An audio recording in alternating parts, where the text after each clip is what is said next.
Welcome back to the leading edge of integrative mental health.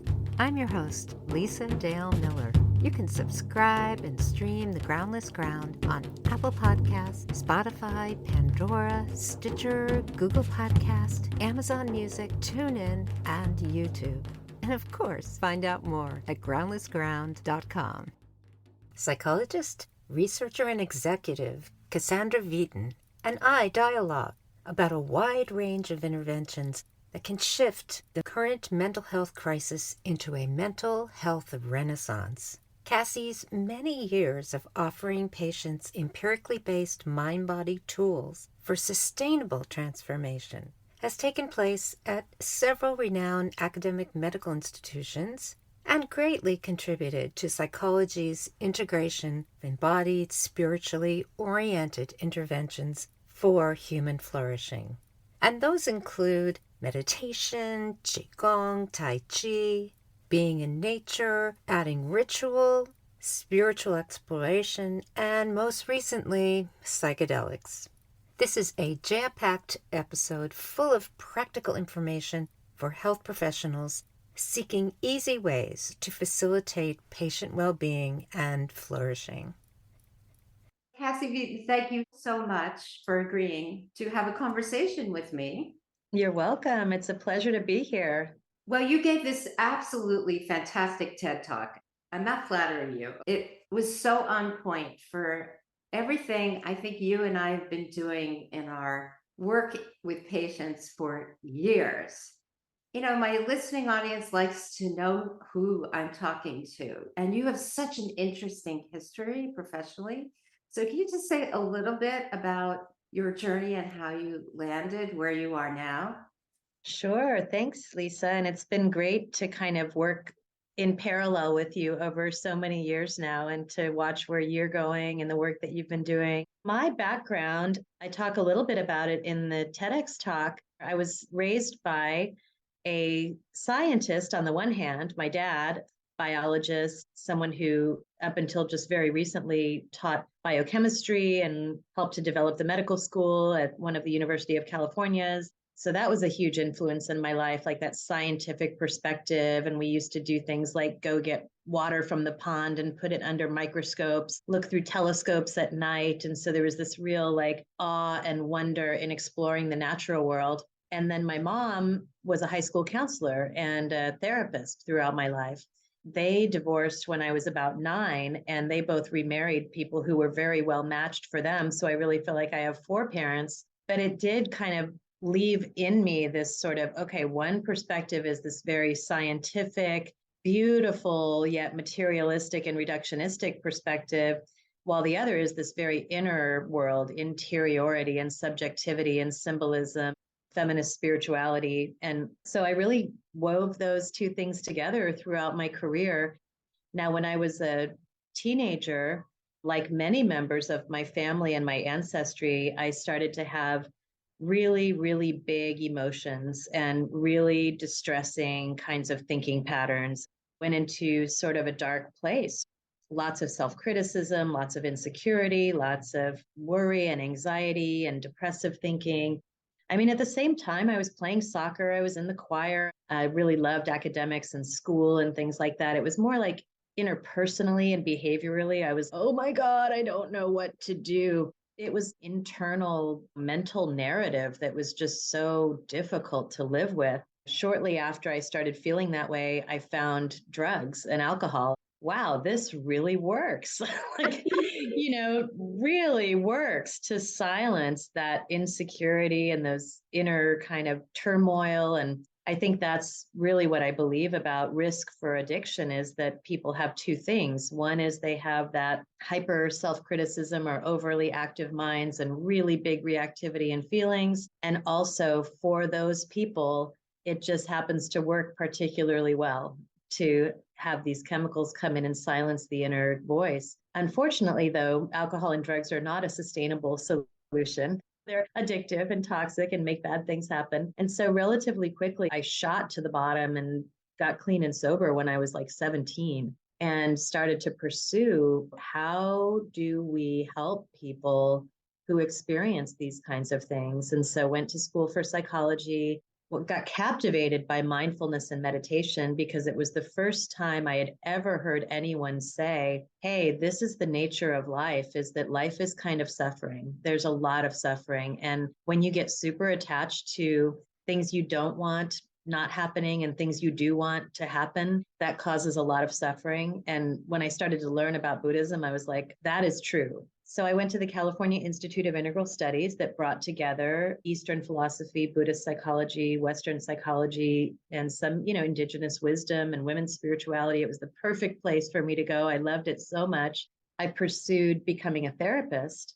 As I got almost done with my training, I was like, wait a second, if I'm a therapist, I'm only going to be able to help one person at a time, which is a big deal. Like, I don't mean to put down therapists by any means, because helping one person at a time is really the only way it ever happens. But in my mind at the time, I was kind of with hubris, like, I want to help thousands of people and millions of people. And I think that science gene sort of woke up in me. And so I ended up going to UC San Francisco and doing my pre-doctoral and postdoctoral training in a very scientific biological, it was in the Department of Neurology on a study on behavioral genetics of addictions. I did that for about 10 years. And by the time I got almost to the end of that training, I was like, okay, this is not just all about the body and the material world. Like, I cannot leave behind my interest in subjectivity and interiority and spirituality. So I wanted to find a way to blend the two. And I found the Institute of Noetic Sciences. I ended up being there for 18 years. And this is a research institute that is absolutely dedicated to bridging science and spirituality. So that was a huge, amazing part of my life. I ended up being president and CEO. And after about 18 years there, my daughter graduated from high school and went to college. And I was like, I think I have another chapter. I really want to move out of this very insular field and see, again, what can we do in the mainstream?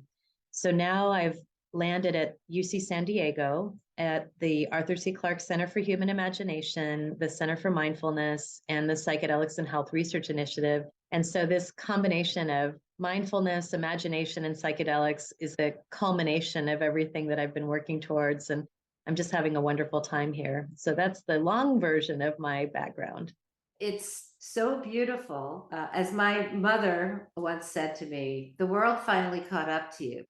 I too gave up drugs and alcohol at 15 and had already tried all kinds of yoga, meditation at that, but I just went whole hog into that. And when we first met, you and I were both delivering mindfulness-based interventions to people with hardcore addiction. Mm-hmm. And I remember the two of us saying to each other, yeah, Qigong works really well for them, when no one was doing that. What I love so much about your talk is you connected two threads that have been quite bothersome for me, certainly since the pandemic. This emphasis on a mental health crisis is very disturbing for me because I have found that they're lumping things under the umbrella of mental health problems that I actually don't think are. You said, let's look at you called it a mental health renaissance. And then you made a beeline for the difference between mental health issues and well-being. And you so beautifully explained the difference between thinking of mental health as something that happens in a very particular way, and instead looking at this spectrum of mental health disorders, but also looking at a spectrum of well-being and distress.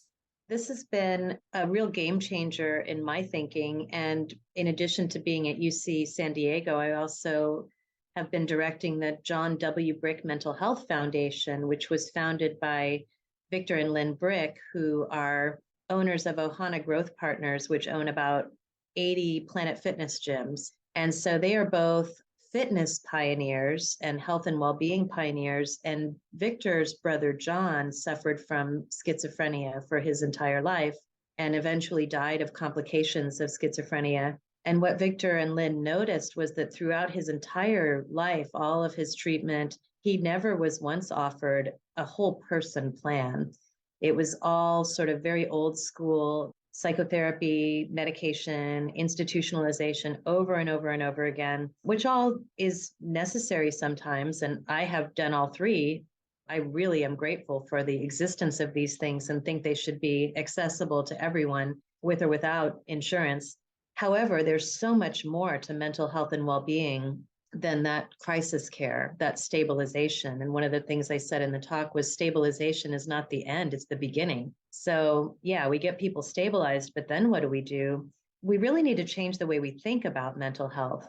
One of the ways we have thought about it in the past is that some people have mental health problems and some people don't. And those people that have them are abnormal, and we need to get them back to being normal. And we've used a real disease model, like it's just like a disease, we're going to treat it. Now, that disease model was super helpful because before the disease model of mental health and illness, it was thought of as a character flaw or a moral weakness or people just not being motivated or trying hard enough. So moving into like, hey, actually, this is a brain disorder.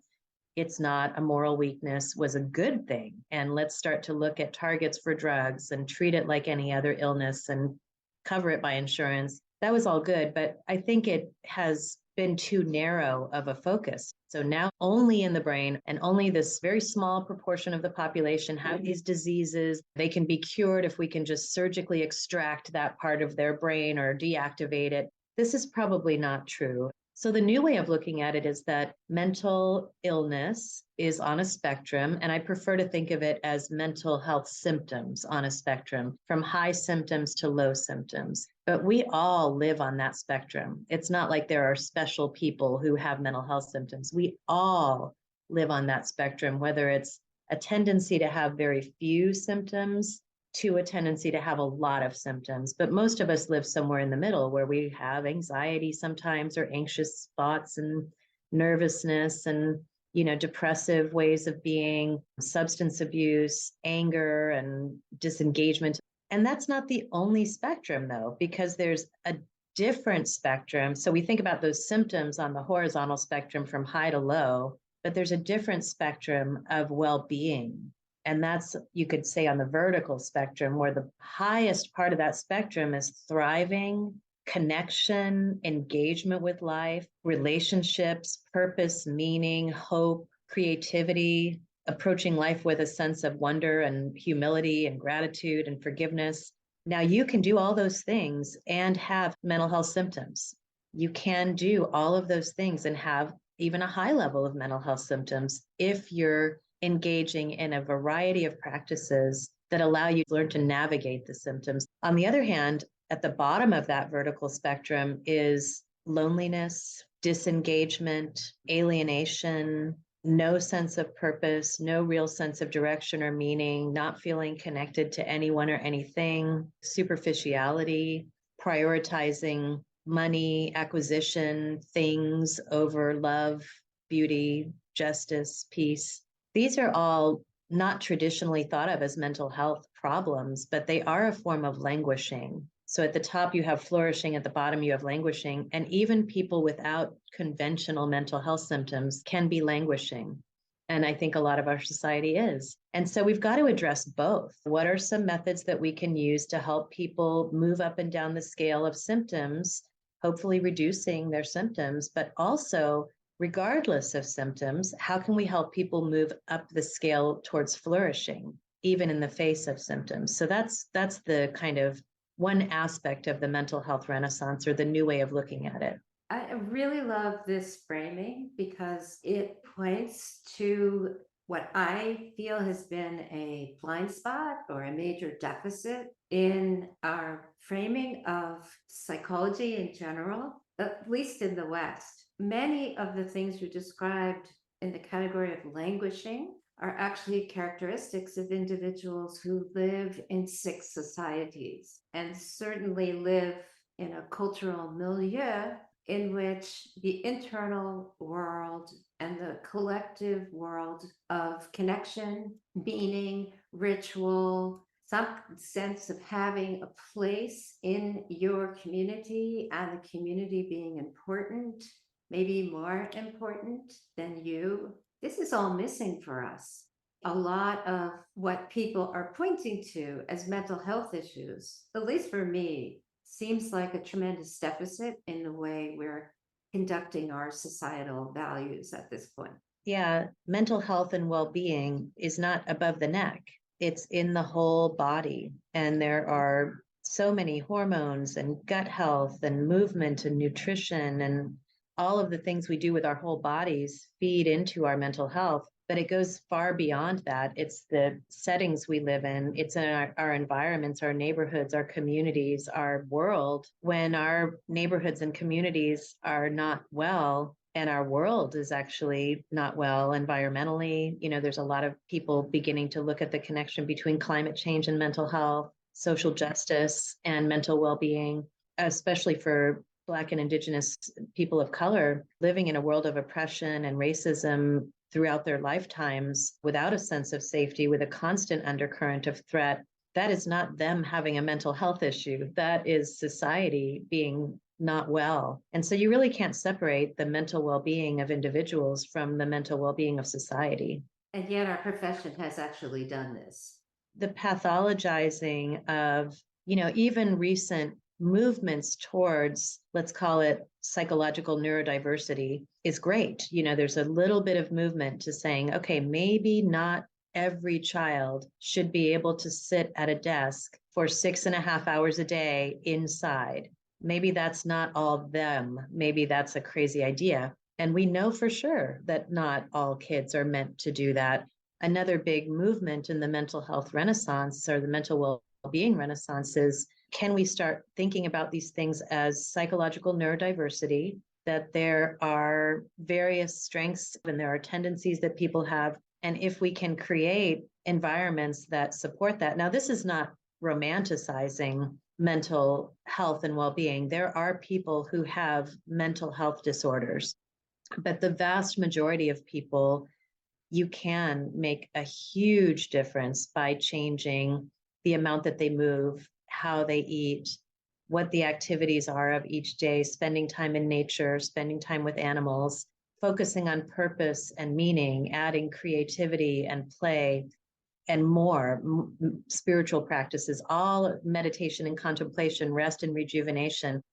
That should be the prescription for most people, and even people who are facing severe mental health challenges. If we were to utilize all those tools at our disposal, it's much more likely they'd be able to navigate the symptoms that they have.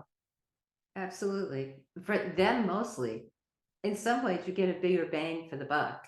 They're having active psychosis, they're having active suicidal ideation. And what you do is you start to look for other kinds of things, something weirdly as simple as intensely low cholesterol, particularly young people, will lead them to have suicidal ideation. And we know this. The research is done by psychiatrists and medical professionals. It still takes time for them to say, please test them, test their cholesterol level, because if you just raise it, they actually get better. Even my holistic psychology training did not include anything about nutrition or exercise or anything like that. The John W. Brick Foundation, for example, just did a big study of the last 30 years of research on exercise and mental health, looking at almost every single article that was published. And what we found through that, at this point, we know for sure that someone who has depression, and to just a slightly lesser extent, but still pretty clearly anxiety, exercise for 20 to 30 minutes a day, 4 to 5 times a week at a higher level of intensity is superior to antidepressants. And so at this point, we would almost say that not prescribing exercise, and when I say prescribing, I don't mean you should exercise, I mean linking them up with someone like a physical therapist or a fitness professional to actually train them in exercise, graduating over time in intensity and length, is almost malpractice. And so we are going to find over the next several years, and this is what does excite me about the mental health renaissance, is we are going to find so much help for so many people if we can implement some of these very basic techniques. And so one of the things the Brick Foundation is doing is developing a training for fitness professionals around the world who work at clubs so that they can be mental health certified. And so therapists and psychiatrists will be able to refer people to like go down to your local Planet Fitness. It is literally $10 a month. Work with a trainer who is mental health certified while you're in therapy with me. These are the kinds of things that need to happen in the coming years, and I think they will. And so that's going to be pretty exciting. It's wonderful. The prescription I'm immediately going to write for a new patient is 20 minutes of exercise. And we have a whole slew of studies to show exercise can mean so many things and it still works.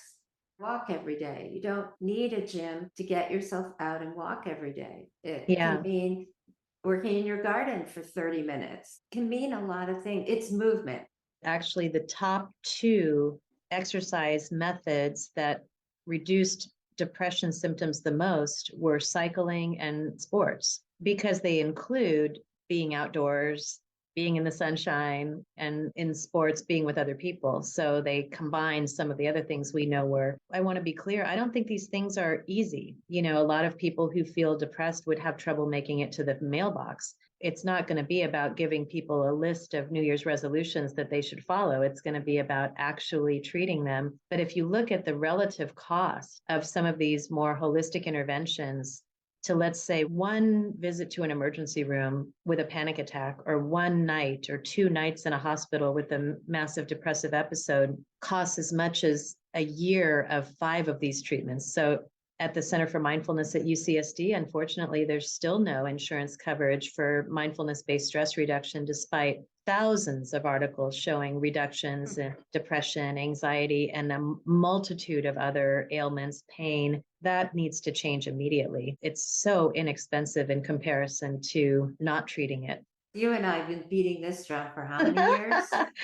Yeah, and it's one of the reasons why I really did try to frame the TEDx talk in the positive, because we can sit around and complain about how things are forever, and we know that actually doesn't change the world. So what I try to lead with is this is incredibly exciting that we have now hundreds of practices and interventions that are inexpensive, that often don't even require a trained professional, or at least a paraprofessional can do it, or a peer can do it. They can happen in neighborhoods, they can happen at home. And it really requires, though, that we shift the societal thinking about mental health and well-being, that we know it's relevant to every single person, not just a few poor souls who have a problem, that we train our professionals to embrace it, not as luxurious kind of sprinkles on top of the treatment sundae, but as the actual bowl that's holding the sundae. Like, this is foundational stuff. You also had this very beautiful diagram, which visually showed so many of the things that you've already said. The formula is multi-pronged, and in the 8 prongs, only one of them is crisis intervention, medical intervention, and counseling treatment. We call it the ecosystem of mental health and well-being. And it's a wheel with the hub in the middle being thriving, and then the spokes going out to all the things we've been talking about: exercise, nutrition, meditation and contemplation, having a sense of service and purpose, spirituality and meaning. The reason we call it an ecosystem is they all work together. They interact with each other to create an environment that is conducive to mental well-being. It can be a little overwhelming when we first look at it. And by the way, if you're listening, you can go to johnwbrickfoundation.org/build, BUILD. It'll help you build your own ecosystem of mental health. But what I like to tell patients when I'm working with them on this is, number one, these can be very short practices. This could be walking for 5 minutes. This could be adding one vegetable to your meal, not taking away anything, just adding it. Doing a reflection on gratitude when you wake up for 5 minutes. And if you do 3 to 5 of them every day, your life will begin to elevate in that vertical spectrum of mental well-being, and it will probably affect your symptoms too. One of my favorites, which I always recommend, is being of service. In my experience, one of the best remedies for depression and anxiety is shifting the focus outside of one's own self-absorption even if it's self-absorption on suffering. Yeah. When the focus becomes other-centered, what shows up is the richness of human experience. Also, for me, is something basically missing in the prescription pad. You are part of a world, and your thriving, your mental, emotional, physical well-being has so much to do with how you gift yourself in this world, how you participate in this world. And it really is an antidote for so many of the symptoms and disorders that we list on our insurance forms. Yeah, it's so true. And in a way, it's flipping Maslow's hierarchy on its head. We've all been taught so much that, first we've got to take care of the basic levels of functioning, and then we've got to get rid of all of our mental health symptoms, and then we've got to, get a job. And at the very top, we can do these self-actualization needs. And there's some truth to that, but there's just as much truth in the idea that even someone who's experiencing quite a bit of distress and maybe even having trouble functioning, you might think, well, they shouldn't try to be of service or volunteer until way down the road, until they have all their ducks in a row. But the truth is, they can do 1 hour of volunteering at a local place for the shelterless, or go help in a soup kitchen, or go pick up trash along the beach or at a park. And that feeling of making a contribution is one of the most antidepressant feelings there is. That's just such an important part of what we're calling the prescription. And only because you now are working a research environment, which, like so many of our contemplative research environments, have shifted over to psychedelics.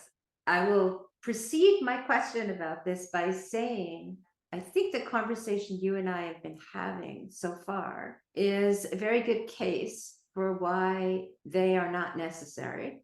One of the things that isn't listed necessarily on the 8-pronged star ecosystem, but which actually is at least in my life, awe is something that can arise in any one of these prongs. At this point, people are touting psychedelics because they have a tendency, maybe for some people, to induce experiences of awe. Certainly psilocybin. Here you are in the middle of it. What's your take on it? I would probably take a slightly different perspective than you, just in the sense that I do think it's promising and I do think it's feasible. I think that right now, gold rush of psychedelics that's happening is, number one, perhaps a bit overly simplified and overstated, and number two, possibly not safe and ethical the way it's happening. We've gone from having it be illegal to people literally being able to have it mailed to their house and not, do some session at home and then have some online app to help them integrate, which I worry about. There's two aspects, right? So psychedelics are going to have a biological aspect, which there is some evidence coming to light over time that just the biological action of psychedelics is doing something fascinating in the brain in terms of brain activation, integration, highly accelerated neuroplasticity, actually growing dendritic spines. I mean, neurogenesis based on these things. And that's worth pursuing in my mind. Second, though, the subjective experience is what you're speaking to. And, there have been so many both anecdotes and emerging studies that are showing that as people have subjective experiences that temporarily deactivate the sense of the separate self, they temporarily allow people to feel like the boundaries of their ego are completely dissolved and they feel one with everything. Like you said, a sense of awe and wonder at the magic and beauty and majesty and richness and diversity of life. Incredible peak experiences that seem to be reliably produced with specific preparation and setting. People in the Johns Hopkins experiment saying, after years, this is still one of the top 5 experiences of their entire lifetime. Sometimes I think about it as a top down and bottom up. So top down, is what we've been talking about, all the different ways that you can teach yourself or learn or practice, like learning a new language or learning to have a different way of living. It takes a lot of practice. It takes a lot of habit change. But then there are bottom up, where you have experiences that fundamentally change the way you view yourself in the world, or you have experiences that without any doubt and with utter certainty show that I am not my thoughts. I am not my feelings. Those are always changing, but I am the one who is aware of those thoughts and feelings, and they move like weather patterns through my being. And just getting that space is one of the active ingredients in both psychedelics, probably, and mindfulness, as we know. Mm-hmm. I mean, that's amazing. That's incredible. And that requires, I think, further investigation and, immediate compassionate use for people who are dealing with massive amounts of distress and trauma, and people, facing death and things like that. So I have a lot of healthy skepticism. yeah, I think that's probably good. Yeah, especially as corporations begin to come in and try to, use a drug development model where they're like, we're going to buy this, we're going to own it, we're going to extract the active ingredient, we're going to make a lot of money on it, which is just like, oh God, do we have to go through that again? Seems antithetical to the actual experience and purpose of psychedelics. Even if I wanted to refer a patient for this treatment, I can't. I think the likelihood is that, or the current thinking is that there's this temporary elevation of neuroplasticity. Having insights during that neuroplasticity and then reconsolidating afterwards makes it so that you can integrate those insights in ways that don't happen during typical learning, which is a very slow neuroplasticity. Thank goodness, because we wouldn't want to be blown away by every experience of our lives. I think there is the potential for something like PTSD in reverse. One very traumatic experience can change someone's psychology and brain for the rest of their lives and nervous system. Mm-hmm. And in the same way, I think one tremendously powerfully life-changing mystical experience can change people for life. So, there need to be practices to integrate that. And there is a lot of things that happen after a traumatic experience that reinforce the trauma. In the same way, we need to have a lot of experiences that reinforce powerfully positive experience. The basis of my personal practice is mindfulness. And I do think that learning to observe experience as temporary and, as I said, weather patterns moving through a larger container of being is still, to me, I'm just speaking personally, not necessarily scientifically, is still the ground of almost any other practice or any other kind of pursuit. You can see people who don't have that and who use psychedelics, who all they want to do is keep going back and using it again and again and again. Whereas I think if you come in with a mindful perspective and you say, oh, wow, that experience taught me something huge, I'm going to spend the next 10 years integrating that. That's a different way of looking at it. And that's true for other majorly transformative experiences people have had without psychedelics. Typically, it comes unbidden. Typically, it's not what somebody's planning is to completely shift their entire worldview. It hits people like a lightning strike or something, whether it's during a very positive experience or whether more often it's during a very negative experience where people have had some major deconstruction or dissolution. They've lost a loved one, they've had a near-death experience, they have a divorce, they hit bottom with an addiction. It's almost like they get completely disintegrated. And then when they come back to a more stabilized place, they reassemble themselves. And that reassembly is an opportunity to reassemble themselves in a different way. And that's where a lot of people say, look, I'm going to reassemble myself so that my number one orienting principle is love and meaning instead of accumulation and accolades and all that stuff. I'm going to want to make a difference in the world. I want to help other people, or I just want to live my life in a way that is honest and genuine and authentic.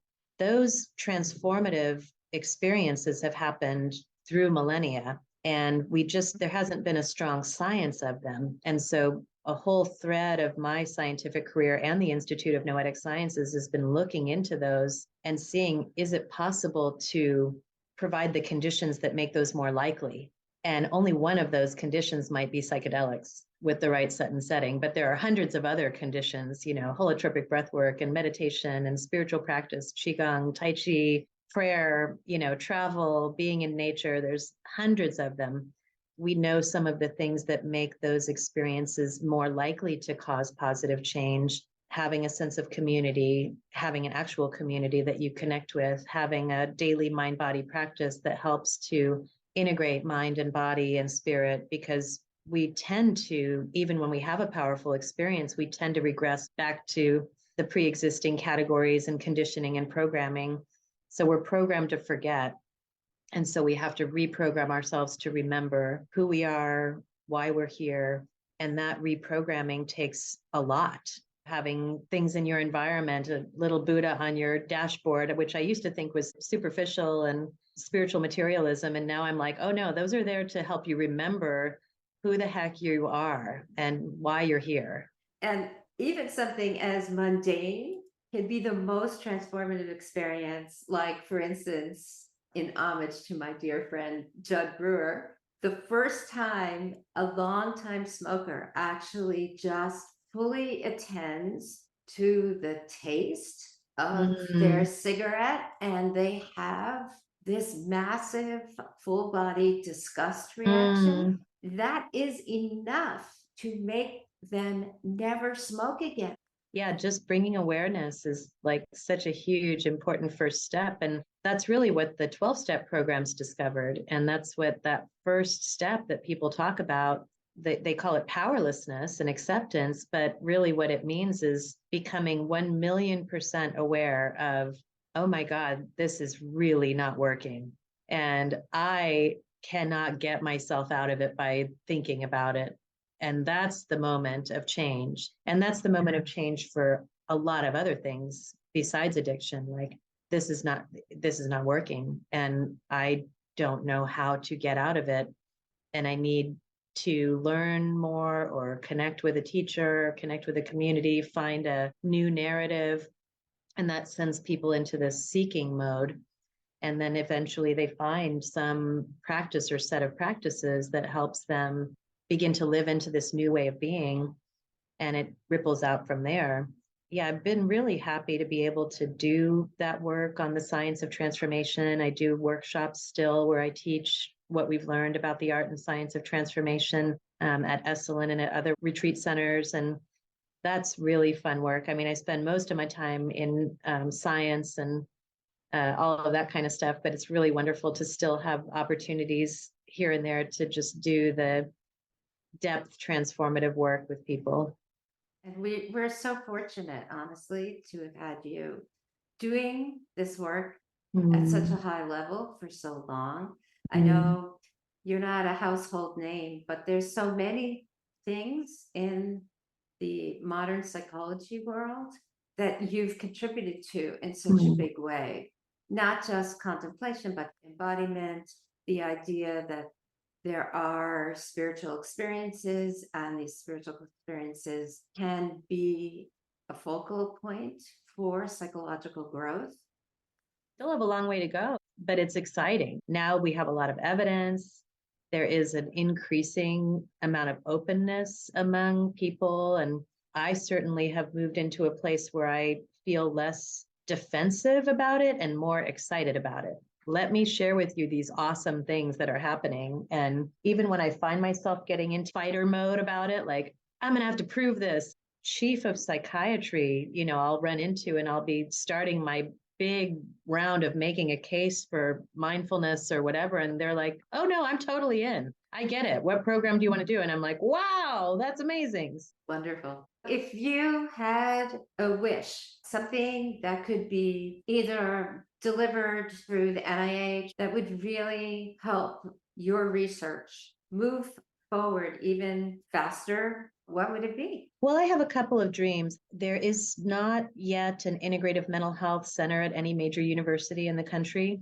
And so I'm working on trying to develop an integrative mental health center at UCSD. There are integrative mental health people and professionals at universities, but I would like to see a real center of excellence around it so that we could actually demonstrate very clearly, like, here are the people who didn't get it. Here are the people who did get it. This is the actual benefit, and these are the actual cost savings. So we could try to accelerate the integration of these things across mainstream culture. That's one. The other is I've been working really hard on an initiative to provide all mental health professionals with very basic training in spirituality and consciousness and these aspects of life that most mental health professionals are taught not to address as much as they are addressing other things.